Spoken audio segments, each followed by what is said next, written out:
Então, senhora Isacil, voltando ao trilho principal da sua vida, falando sobre sua recente obra Discurso Urbano, qual que é a principal mensagem dela?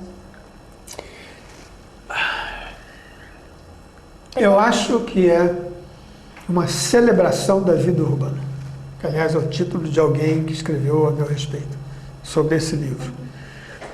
Porque fazer poesia sobre cidade é uma coisa que vem do século XIX, quando as cidades passaram a ser, talvez até de antes, passaram a ser a tendência natural das pessoas. Fugir do campo, das serras para a cidade, para lembrar o Essa de Queiroz. E, em geral, com poucas exceções, quase todos os poetas, Baudelaire, Rimbaud, Cesário Verde,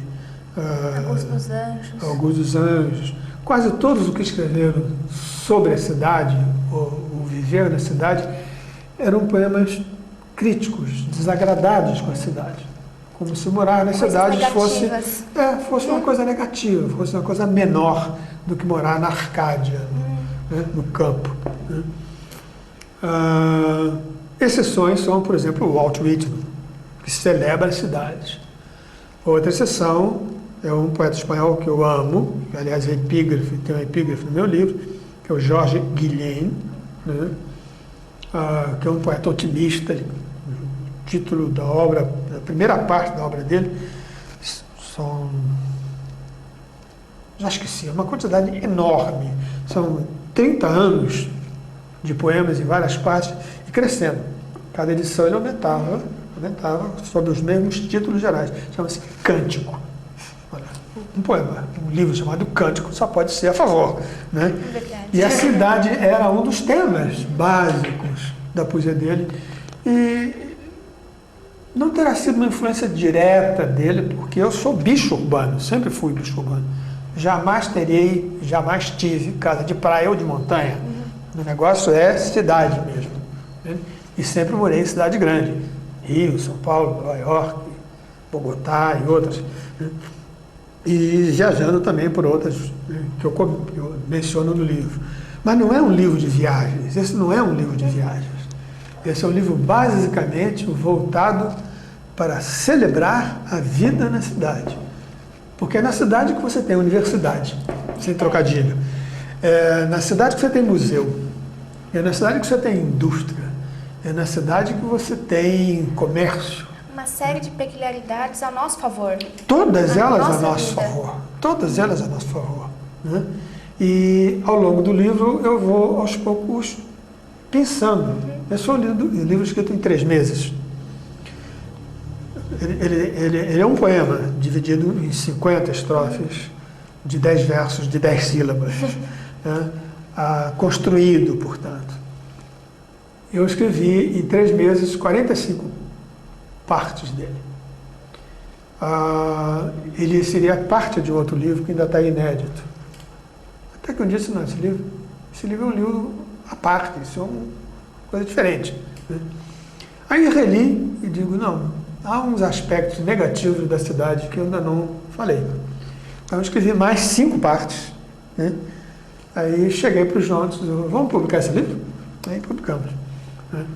E foi assim. Então, na realidade, ele não é um livro de viagens, ele é um livro que celebra um modo de vida. E é um modo de vida que eu acho absolutamente irreversível. Verdade.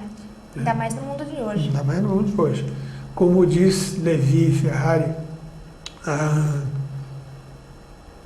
numa resenha que está no último número da revista O Escritor, ele diz que a poesia e a cidade praticamente nasceram juntas, e a cidade é uma fênix civilizatória.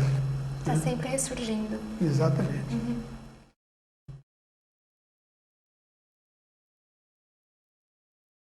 Porque eu sempre falei de cidades. Eu tenho, num dos livros mais para trás, um poema grande chamado Cidade Antiga, que é sobre o Rio de Janeiro, sobre o Rio de Janeiro do meu tempo. Eu já não morava no Rio. Então eu lembrava o Rio de eu menino,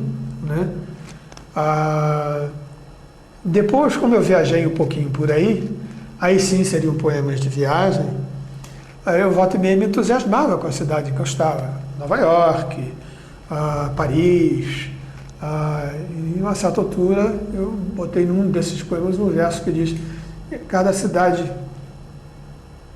que eu visito me imagino vivendo. Né? E um pouco isso está por trás dessa história. Aí, pouco adiante,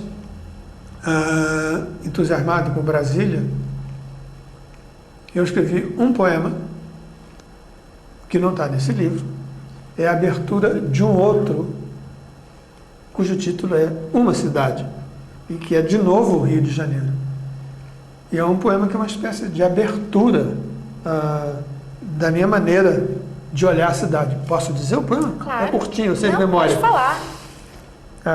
Diz assim: uma cidade é onde o fio que se adensa afugenta o vazio. Uma cidade é quando suas luzes se acendem, clara ilha instantânea. Uma cidade é como de longe a imagino, fechada cidadela. Uma cidade é quem escreve com seu nome e data, cidadão. Nossa, muito legal, muito bonito. Então eu brinquei com, né? Uma cidade é onde, é quando, é como, é quem, né? Que são as famosas perguntas dos jornalistas, né? Quem como, verdade, quando, onde.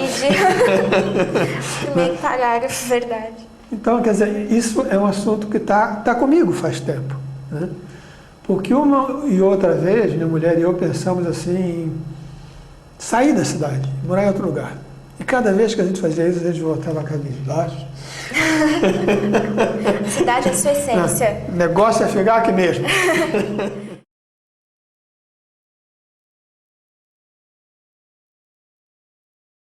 E quais foram os principais autores que inspiraram a sua escrita, o seu estilo? O seu De um modo livro? geral? De um modo geral. Eu não creio que tenha influências traçáveis assim para alguém que faça genética literária, né? Mas eu acho que eu devo alguma coisa a essas pessoas. Drummond, João Cabral, de quem eu fugi muito porque ele é tão marcante que você escrever parecido com ele, você acaba virando um imitador, né? Mas tem algo dele em certos momentos meus. Muito pouco, mas tem. Guilhem, esse espanhol, pelo entusiasmo dele com a vida, né? O francês Paul Valéry, e um alemão de quem eu não tenha guardado grande coisa na minha maneira de escrever, embora eu admire fundamentalmente, que é o Rilke. Eu acho que fora desses, os outros... Bom, e Manuel Bandeira, que foi meu professor, né? Que me ensinou uma coisa fundamental. Ser simples, ser claro. Coisa que eu venho tentando ser cada vez mais. Meus primeiros livros não são nem simples nem claros, mas acho que os últimos são simples e claros. Ele, aliás, tinha um conselho ótimo, assim: copie todo mundo. Traduza, mas não se esqueça de jogar fora depois. É isso. Obrigada, senhor Isacil, pela sua presença, pela sua trajetória que é mais do que interessante. É isso, boa tarde.